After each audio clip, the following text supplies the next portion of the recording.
أستاذ أبلان، اليوم شو الرسالة الأساسية يلي حملها معه الوفد العراقي مع زيارة السيد إحسان العوادي مدير مكتب رئيس الحكومة العراقية إلى لبنان ولقائه الآن مع الرئيس نبيه بري؟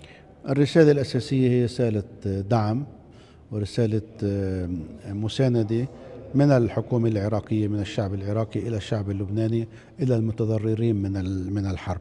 نقلوا هذه الرسالة وأعلنوا عن إنشاء مكتب لبدء المساعدة في إعادة إعمار ما هدمته الحرب الإسرائيلية. وطبعا حملوا رسالة بالمقابل، رسالة شكر وتقدير من دولة الرئيس نبيه بري ومنا جميعا إلى الشعب العراقي، إلى الحكومة العراقية، إلى العراق بكل أطيافه وأشكاله، إلى المرجعيات، إلى المؤسسات الدينية والمؤسسات المدنية الواقفة إلى جانب الشعب اللبناني والتي تمد يد العون في أحلك الظروف وفي أصعب الأوقات للشعب اللبناني. المكتب الذي سيتم افتتاحه في السفارة العراقية في بيروت سيكون هذا المكتب مخصص لملف إعادة الأعمار.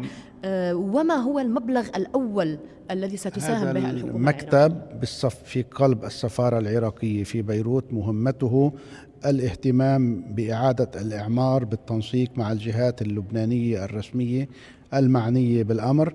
وينطلق هذا المكتب من مبلغ 20 مليون دولار سبق وأقرته الحكومة العراقية في المرحلة السابقة.